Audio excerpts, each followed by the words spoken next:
నమస్కారం, welcome to my show paper to paper. పత్రికల్లోని వార్తల రంగు తీసే కార్యక్రమం. ఇవాళ తెలంగాణ ఆంధ్రాని కలిపి కొన్ని వార్తలు వచ్చాయి. ఒకటి, కేటీఆర్ సంభాషణ ఇష్టాగోష్ఠిగా మాట్లాడుతూ ఆంధ్రప్రదేశ్ ఎన్నికల మీద జోస్యం చెప్పారు. జగన్ గెలవడం, చంద్రబాబు ఓడిపోవడం ఖాయమని. దాంతోపాటుగా కేసీఆర్ ఒక హామీ ఇచ్చారు.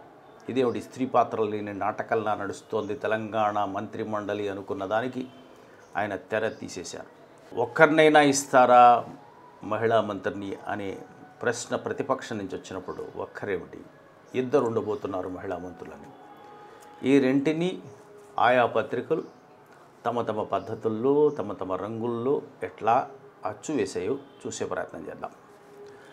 ఈనాడు, జగన్ ఏపీ ముఖ్యమంత్రి కావడం ఖాయం, చంద్రబాబు 100% ఓడిపోతారు, ఢిల్లీని శాసిద్దాం, హక్కులను సాధించుకుందాం, పార్లమెంటు ఎన్నికల్లో ఇదే మా నినాదం, ఎన్నికల తర్వాత కేంద్రంలో నిర్ణయాత్మక శక్తిగా టీఆర్ఎస్, తెలంగాణ కాంగ్రెస్లో నైరాశ్యం ఇప్పట్లో కోలుకోలేదు, మంత్రివర్గంలోకి ఎవరిని తీసుకోవాలనేది సీఎం ఇష్టం, 5 ఎమ్మెల్సీ స్థానాలను గెలుస్తాం అనేటువంటి హైలైట్స్ అది క్యారీ చేసింది. దాంతోపాటుగా మహిళలంటే గౌరవం, మహిళలు ఒకరికైనా మంత్రి పదవి ఇవ్వాలని సభ్యురాలు సబితా ఇంద్రారెడ్డి కోరారు. ఒకరికి కాదు, ఇద్దరికి తప్పనిసరిగా ఇస్తాం, ఎన్నికల తర్వాత మంత్రివర్గ విస్తరణలో వారికి అవకాశం కల్పిస్తాం, మాకు మహిళలంటే గౌరవం ఉంది, వాళ్లే మాకు ఎక్కువ ఓట్లు వేశారు. ఇక ఆంధ్రజ్యోతి, ఈనాడు దాన్ని పెద్ద హెడ్లైన్లో చిన్న పాయింట్గా మహిళలకు సంబంధించి ఇస్తే, ఆంధ్రజ్యోతి మాత్రం దీన్ని పెద్ద ఎత్తున ఇచ్చింది. మంత్రివర్గంలోకి 2 మహిళలు, త్వరలో ఖాళీల భర్తీలో అవకాశం అంటూ ఆ ఇద్దరు ఎవరు అని ఒక స్టోరీ కూడా రాసింది. దాదాపు 5 మహిళల్ని ప్రధానంగా తీసుకొచ్చింది. అందులో 3 గెలిచిన వాళ్ళు, ఈ మధ్య ఒకరు ఎమ్మెల్సీగా ఆయన పదవి స్వీకారం చేయించిన వారు. సో కాబట్టి అలా వచ్చినటువంటి వాళ్ళల్లో సత్యవతి రాథోడ్, ఆకుల లలిత అదనంగా వచ్చారు. ఇంతకుముందు రేఖా నాయక్, పద్మా దేవేందర్ గౌడ్ కూడా వరుసలో ఉన్నారు. ఎవరికి ఇస్తారన్నది ఊహాగానాలతో ఒక కథను నడిపించారు. ఇక సాక్షి విషయానికి వస్తే, కేబినెట్లోకి 2 మహిళలన్నది బ్యానర్ చేసేసింది ఏకంగా. రాబోయే విస్తరణలో చోటు కల్పిస్తాం, అసెంబ్లీలో ముఖ్యమంత్రి కేసీఆర్ వెల్లడి. అంటే ఇది చాలా అనుకూలమైనటువంటి వార్త టీఆర్ఎస్ కాబట్టి. చూసారా, మహిళలు లేదన్నారు కదా, ఎలా వస్తుందో చూడండి అని దాదాపు అధికార పత్రిక, టీఆర్ఎస్ అధికార పత్రిక ఎట్లాగిస్తుందో అలా సాక్షి ఇచ్చేసింది. మరి టీఆర్ఎస్ అధికార పత్రిక నమస్తే తెలంగాణ ఊరుకుంటుందా? సో అప్పు ఎందుకు చేసామో ఆయన వివరిస్తూనే, అభివృద్ధి కోసమే అప్పు, తెలంగాణ అంత పతార ఉన్నందుకు అప్పులు ఇస్తాం, మాకంత క్రెడిబిలిటీ ఉన్న వల్ల అంత అప్పులు పుడుతున్నాయి, అది మా క్రెడిబిలిటీకి చిహ్నం అని కేసీఆర్ సమర్థించుకున్న తీరుకి పటం కడుతూ, అందులో మహిళలకు 2 మంత్రి పదవులు, మాకు వచ్చిన ఓట్లలో ఎక్కువగా మహిళలనేవి ఒక చిన్న ఇన్సెట్గా ఇచ్చారు. సో సాక్షి మాత్రం కొంచెం ఎక్కువగా ఆవేశపడింది. సో టీఆర్ఎస్ విధేయతని చెప్పకనే చెప్పింది. ఇక ఆంధ్రప్రదేశ్ ఎడిషన్లకు వచ్చేటప్పటికి కేటీఆర్ చేసినటువంటి వ్యాఖ్య ఆంధ్రప్రదేశ్కు సంబంధించింది కాబట్టి అక్కడ కూడా ఉంటుంది. కాకపోతే అక్కడ చంద్రబాబు హామీలు తీర్చాకే అడుగు పెట్టండి అని మోదీని మరొకసారి హెచ్చరించినటువంటి వార్తని, ఏపీలో జగనే ముఖ్యమంత్రి, చంద్రబాబు ఓడిపోతారు, ఆయనలా మేము ఖాళీగా లేమని ఈనాడు సేమ్ అంతే దాంతో ఇచ్చింది. కానీ పక్కన ఒక్కరిపై 3 కుట్ర అని లోకేష్ బాబు, కేసీఆర్కి భంగపాటు తప్పదని లోకేష్ బాబు స్టేట్మెంట్ని కూడా, సో ఆల్మోస్ట్ అక్కడ కేటీఆర్ ఎలాగో ఇక్కడ లోకేష్ అలాగా అని ఇద్దరిని సమంగా చూసే ప్రయత్నం చేసింది ఈనాడు. ఇక ఆంధ్రజ్యోతికి వచ్చేసరికి, చంద్రబాబు అభ్యర్థుల ఖరారు చకచక అంటూను, జనరల్గా కాంగ్రెస్, ఆంధ్రప్రదేశ్లో కాంగ్రెస్ను సంబంధించినటువంటి వార్తలు పత్రికల్లో చోటు చేసుకో, ఎందుకంటే అసెంబ్లీలో దానికి చోటు లేదు కాబట్టి. అయినప్పటికీ కూడా పిసిసి అధ్యక్షుడు రఘువీర వార్తను క్యారీ చేసింది. మోదీకి ఊడిగం, ఆయనకు మోకరిల్లి రాష్ట్రానికి అన్యాయం చేస్తారా, ప్రధాని సభకు మీ కార్యకర్తల్ని తరలిస్తారా, వైసీపీని బీజేపీలో విలీనం చేస్తే బెటర్, జగన్పై పిసిసి అధ్యక్షుడి ఆగ్రహం అంటూ, ఆనాడు కాంగ్రెస్ హయాంలో పందికొక్కుల్లా మీశారు, ఇప్పుడు జగన్ పంచన చేరి మా యాత్రను అడ్డుకుంటారా అని ఒక ఉరిమిన వార్తని ఆంధ్రజ్యోతి ప్రత్యేకంగా వెతికి పెట్టి మరీ వేసిందనమాట. ఇక సాక్షి విషయానికి వచ్చేసరికి, పదవులన్నీ ఆ వర్గానికేనా అని ఎస్సీ, ఎస్టీ, బీసీలు టీడీపీలో ఆవేదన పడుతున్నారని సాక్షి ప్రామినెంట్గా క్యారీ చేసే ప్రయత్నం చేసింది. విశేషం ఏంటంటే అక్కడ కేటీఆర్ జగన్ గెలుస్తాడని చెప్పినటువంటి వార్త కూడా మొదటి పేజీలో ఆంధ్రప్రదేశ్ ఎడిషన్లో చోటు చేసుకోకపోవడం కొంచెం ఆశ్చర్యకరం. అలాగే చింతమనేని చెప్పాడని నవవరుడి అరెస్టు, చింతమనేని ప్రభాకర్ దళితుల మీద చేసినటువంటి వ్యాఖ్య సంబంధించినటువంటి వీడియో వెలువడిందని, ఆ వీడియోని ఎడిట్ చేసి ప్రచారం చేస్తున్నారని, లేనిపోనివన్నీ అర్థాలు వచ్చేలాగా చేశారు కాబట్టి దానికి సంబంధించినటువంటి కేసుల మీద కేసులు ఎస్పీ ఎక్కడ పెడుతున్నారనేటువంటి అంశాన్ని ఎక్స్పోజ్ చేయడం కోసం ఒక వార్తను మాత్రం సాక్షి క్యారీ చేసింది. ఇక జాతీయ దినపత్రిక వచ్చేసరికి ఒక పక్కన more troops air lifted to Kashmir, activist held pre poll exercise, say police as tension spikes across valley. అంటే పెద్ద ఎత్తున కాశ్మీర్కి సేనల్ని ఏకంగా వాయు మార్గం ద్వారా తరలిస్తున్నట్టుగా ఒక వార్తను తీసుకొచ్చారు. ఇది ఖచ్చితంగా ఎన్నికలకు సంబంధించినటువంటి ముందస్తు ఎక్సర్సైజు, ప్రశాంతంగా ఎన్నికలు జరిపించేందుకు కాశ్మీర్ లోయలో అనేటువంటి వార్తను క్యారీ చేసింది. అంటే కాశ్మీరీ మీద, కాశ్మీరీల మీద సేనలు విరుచుకుపడుతున్నారు అనేటువంటి విమర్శల నేపథ్యంలో ఇది జరగడం అనేది ఒక అంశము. తర్వాత సండే టైమ్స్కి వచ్చేటప్పటికి నరేంద్ర మోడీ ఇచ్చినటువంటి ఒక హుకుం, ఒక క్లారిఫికేషన్. సో హుకుం అనేది ఇమ్రాన్ ఖాన్కి, క్లారిఫికేషన్ అనేది ప్రజలకి. Our fight is against terror, not Kashmir or Kashmiris. Kashmir మీద కానీ కాశ్మీరీల మీద కానీ మా యుద్ధం కాదు, ఉగ్రవాదం మీద అంటూ ఇచ్చింది. అట్లాగే ఇమ్రాన్ ఖాన్కి నువ్వు ఇచ్చినటువంటి మాట నిలబెట్టుకునేటువంటి అంశాన్ని కూడా ఇందులో ప్రధానంగా మెన్షన్ చేసింది. దీంతో పాటుగా పాకిస్తాన్ ఏకాకి అవుతోంది అని చెప్పడం కోసం ట్రంప్ ఇండియాకు అనుకూలమైనటువంటి వ్యాఖ్య చేయడం. India planning strong response says Trump. 50 మంది వరకు ప్రాణాలను పోగొట్టుకున్నటువంటి భారత్ ఖచ్చితంగా స్ట్రాంగ్గానే రియాక్ట్ అవుతుంది, అందులో ఆశ్చర్యం లేదు అని ట్రంప్ భారత్ వైపున మాట్లాడుతున్నారంటే, అంటే వాషింగ్టన్ ఇంకా పాకిస్తాన్కి పెద్దగా సహకరించదు కాబట్టి ఈ రకంగా ఏకాకి అవుతుంది పాకిస్తాన్ అని, అగ్రరాజ్యమే దూరం పెడుతుంది అనేటువంటి అంశాన్ని క్యారీ చేసే ప్రయత్నం చేసింది. ఇక డెక్కన్ క్రానికల్ విషయానికి వస్తే KCR likely to induct 2 women into cabinet. Floating as probables include Miss Padma Devendra Reddy, Miss Sunita Mahendra Reddy and Miss Rekha Nayak.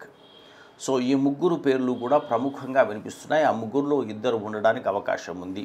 అంటే ఖచ్చితంగా ఎస్టీకి సంబంధించినటువంటి మహిళ అయితే ఉండే అవకాశం ఉంది అనేటువంటి దాదాపు పత్రికలు క్యారీ చేస్తున్నాయి. మరో మహిళల్ని ఓపెన్ కేటగిరీ నుంచి తీసుకునేటువంటి అవకాశం కనిపిస్తుంది. అంతవరకు కూడా స్థిరంగా ఉంది. సో ఇవి ఈనాటి పత్రికలోని వార్తలు. ఇక కామెంట్. Return gift. జనరల్గా తెలంగాణ అసెంబ్లీ ఎన్నికలు అయిపోయిన తర్వాత ఆ రోజు సాయంత్రం కేసీఆర్ నోట నుంచి వచ్చినటువంటి మాట రిటర్న్ గిఫ్ట్. అంటే బాబు వచ్చి నా కోటలో వేలు పెట్టాడు, నేను ఆంధ్ర బాబు కోటలో వేలు పెట్టనా అన్న ఇచ్చిన దానికి సో వరుసగా కొన్ని పరిణామాలు జరిగాయి. అందులో భాగంగా వైసీపీ అధినేత జగన్మోహన్ రెడ్డిని ఆయన నివాసంలో తన తనయుడు వర్కింగ్ ప్రెసిడెంట్ అయినటువంటి కేటీఆర్ వెళ్ళి కలిశారు. కలిసి జాతీయ ప్రత్యామ్నాయాన్ని ఏర్పాటు చేయడంలో కాంగ్రెస్ ఇతర అట్లాగే బీజేపీ ఇతర ప్రత్యామ్నాయాన్ని ఏర్పాటు చేయడంలో మేము కలిసామనేటువంటి చెప్పారు. సో ఇది రిటర్న్ గిఫ్ట్కి తొలి దశ.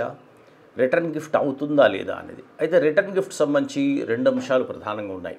చంద్రబాబు తెలంగాణలో కంటెస్ట్ చేయడం వల్ల కాంగ్రెస్కి ప్లస్ అయిందా, మైనస్ అయిందా, లేదా అసలు ఏ రకమైన ఇంపాక్ట్ లేదా. అంటే కాంగ్రెస్లో 2 స్వరాలు వినిపించాయి. అసలు చంద్రబాబుతో కలవడం అనేది ఒకప్పుడు అంటే మళ్ళీ ఆంధ్ర సంబంధించినటువంటి నాయకుడిని ఎవరి వల్ల అయితే ఇక ఈ రకమైనటువంటి హైదరాబాదులో సీమాంధ్రకు సంబంధించినటువంటి గుప్పెడు పారిశ్రామికవేత్తలు వచ్చి తెలంగాణ మీద ఆధిపత్యం చెలాయిస్తున్నారనేటువంటి భావన తెలంగాణ ఉద్యమంలో ప్రధానంగా చోటు చేసుకుంది. దానికి మూల కారకుడైనటువంటి చంద్రబాబుని తిరిగి తీసుకొచ్చారు కాబట్టి ఘోర పరాజయం కాంగ్రెస్ చూడాల్సి వచ్చింది అనేటువంటి విమర్శ కాంగ్రెస్లో ఒక వర్గం చేసింది, మరొక వర్గం అట్లాగేం కాదని తిప్పికొట్టింది. సో కాబట్టి ఆ రకంగా చూసుకున్నప్పుడు నిజంగా కూడా అంతకుముందు 2014 ఎన్నికల్లోనే బెటర్గా పర్ఫామ్ చేసినటువంటి తెలుగుదేశం పార్టీ నగర పరిధిలో ఘోర పరాజయం పొందినమాట వాస్తవమే. అయితే అప్పట్లో దానికి తెలంగాణ సెంటిమెంటు కాదు ప్రధానమైనది, అక్కడ కుల రాజకీయాలు ప్రధానంగా ఉన్నాయి. చంద్రబాబు సామాజిక వర్గం పట్ల వ్యతిరేకత ఉండడం వల్ల కుకట్పల్లిలో ఓడిపోయారు అనేటువంటి విశ్లేషణలు చేశారు. ఓకే, అయితే చంద్రబాబు కౌగిట్లోకి కాంగ్రెస్ వెళ్ళడం వల్ల తెలంగాణలో కాంగ్రెస్ పరాజయం పొందినది మెల్లమెల్లగా ఆ ఊపందుకున్నటువంటి వాదన. ఇప్పుడు కేసీఆర్ అటు వెళితే ఇదే తరహా వాదన అక్కడ ఉండదా? తెలంగాణ రాష్ట్ర విభజన తర్వాత ఆంధ్ర ప్రజల మనోభావాలు ఈ విధంగా పనిచేస్తూ వచ్చాయన్నది 2014 ఎన్నికల ఫలితమే అందుకు ప్రధానమైన కారణం. సో అందరూ కూడా ఆంధ్రప్రదేశ్ ప్రజలకి ఒకే ఒక అబద్ధం చివరి వరకు చెబుతూ వచ్చారు, రాష్ట్రం విడిపోదు అని. అందులో ఏ పార్టీ మినహాయింపు కాదు. హఠాత్తుగా రాష్ట్రం విడిపోయింది అంటే ఆంధ్ర ప్రజలు ఏమిటంటే వాళ్ళకి హైదరాబాదును కోల్పోతున్నాం మనం అనేటువంటి భావనని ఆంధ్ర ప్రజలకి రాజకీయ పార్టీలని క్రియేట్ చేశారు. కాబట్టి హైదరాబాదును కోల్పోవడం, రాజధానిని కోల్పోవడం అనేటువంటి ఒక వెలితిని ప్రధానంగా ఎదుర్కొన్నారు. దాని నుంచి ఆ డ్యామేజ్ కంట్రోల్లో భాగంగా అప్పుడు కాంగ్రెస్ పార్టీ అక్కడెక్కడ మరీ ఎక్కువ దెబ్బతింటామేమో అనేటువంటి భావంతో కాంగ్రెస్ పార్టీ రాజ్యసభలో వెంకయ్య నాయుడు అడిగిన వెంటనే ప్రత్యేక హోదాని ప్రధానమంత్రి మన్మోహన్ సింగ్ చేత ప్రకటింపచేసింది. దాంతో కొంచెం ఊరట వస్తుందనుకున్నారు, కానీ కాంగ్రెస్ ఏమాత్రం అక్కడ కోలుకోలేదు. మొత్తం మీద హైదరాబాద్ లాంటి నగరం, హైదరాబాదు లాంటి రాజధాని కావాలనేటువంటి కోరిక అప్పట్లో బలంగా ఉంది. అది కంటిన్యూస్ అవుతూనే ఉంది. దానికి ఎవరు బాగా నిర్మిస్తారు అనే దాంట్లో ఇద్దరు జగన్ మీద ఇటు చంద్రబాబు మీద దాదాపు సమంగా ఉన్నా కూడా చివరి నిమిషంలో చంద్రబాబుకి కాస్త ఎక్కువ మైలేజ్ వచ్చింది. అప్పట్లో భారతీయ జనతా పార్టీ కూడా కలిసి పోటీ చేసిన నేపథ్యం కూడా ఉంది. పవన్ కళ్యాణ్ కూడా చంద్రబాబుకి తోడున్నారు. సో ఇప్పుడు మళ్ళీ తిరిగి కేసీఆర్ వచ్చి వైసీపీని కలవడం వల్ల వైసీపీకి లాభమా నష్టమా ఎంత శాతం అని మనం ఆలోచించాల్సి వస్తుంది. వైసీపీని కలవడం వల్ల అంటే ఎవరైతే ఇల్లు ఖాళీ చేయించి మనల్ని వేరే చోటకి పంపించారు, ఏ వ్యక్తి చేసినటువంటి ఉద్యమం కారణంగా హైదరాబాదును కోల్పోవలసి వచ్చిందో, రాజధానిని పోగొట్టుకోవలసి వచ్చిందో, ఆ వ్యక్తితో ఎవరు చేతులు కలుపుతున్నారు? వైసీపీ చేతులు కలుపుతోంది. అంటే వైసీపీ అనగానే ఒకప్పుడు వైసీపీని సమైక్యాంధ్ర ముద్ర వేశారు. మొట్టమొదటి ఆంధ్ర పార్టీ అనేటువంటి మొదటి ముద్ర పడింది వైసీపీకి తెలంగాణలో. ఎందుకోసంటే జగన్మోహన్ రెడ్డి ప్రయాణాన్ని కూడా నిలువరించినటువంటి సందర్భ నేపథ్యం ఇక్కడ ఉంది. ఎందుకోసం అంటే ఆయన ప్లకార్డ్ పట్టుకున్నారు, పార్లమెంటులో సమైక్యాంధ్ర ప్లకార్డ్ పట్టుకున్నారు. కాబట్టి ఒక రకంగా చంద్రబాబు ఇంకా రెండు కళ్ళ సిద్ధాంతం తీసుకొచ్చి నాకు రెండు సమానమని చెప్పారు, కానీ జగన్ నిర్ద్వందంగా ఆంధ్ర వైపు నిలబడ్డారు అనేటువంటి వార్త వచ్చింది. అలాంటప్పుడు పూర్తి ప్రతికూలంగా ఉన్నటువంటి టీఆర్ఎస్ నేతని కలుపుకోవడం వల్ల మైలేజ్ ఉంటుందా, వ్యతిరేకంగా ఉంటుందా, లేదా చంద్రబాబు మీద ఉండేటువంటి వ్యతిరేకత ప్రజల్లో విపరీతంగా పెరిగిపోతే దానికి కేసీఆర్ని కలుపుకోవడం వల్ల ఆయనకి ఏమైనా లాభం వస్తుందా అనేటువంటిది ప్రధానంగా చర్చిస్తున్నారు. అంటే రిటర్న్ గిఫ్ట్ బదులు రిటర్న్ సెంటిమెంట్ వస్తుందా? ఇక్కడ చంద్రబాబును పెట్టడం వల్ల ఆంధ్ర ప్రాంతానికి తెచ్చినటువంటి వ్యక్తిని మళ్ళీ తీసుకొచ్చారని తెలంగాణ వాళ్ళు అనుకున్నట్టుగానే కేటీఆర్ కలిశారు. ఇప్పుడు కేటీఆర్ఏ చెప్తున్నారు అతి త్వరలో కేసీఆర్ కూడా జగన్మోహన్ రెడ్డిని కలవబోతున్నారని. కాబట్టి ఈ రకమైనటువంటి ట్రక్ వైసీపీకి నష్టం చేయదా, పూర్తిగా లాభమే చేస్తుందా, లేదా ఎలాంటి ఇంపాక్ట్ ఉండదా అనేది మీద మల్లగుల్లాలు పడుతున్నారు. కేటీఆర్ స్పష్టంగా చెప్తున్నాడు జగన్నే ముఖ్యమంత్రి, చంద్రబాబు ఓడిపోతారని. 2014 ఎన్నికల ముందుకు మనం ఒక్కసారి చూసినట్టయితే కేసీఆర్ సర్వేలన్నీ ఒకటే చెబుతున్నాయి, ఇక్కడ టీఆర్ఎస్ వస్తుంది, అక్కడ జగన్ వస్తాడు అని అప్పట్లో ఆయన ప్రెడిక్షన్ చేశారు. చిట్ట చివరి వరకు జగన్కి ఎడ్జ్ ఉన్నా కూడా లాస్ట్లో చంద్రబాబు నాయుడు మళ్ళీ గెలిచారు. కాబట్టి ఇప్పుడు ఈ ఆంధ్ర సెంటిమెంట్ మీద తెలంగాణ ముద్ర పడుతుందా, స్వీకరిస్తారా? ఇది ఒక $1 మిలియన్ క్వశ్చన్.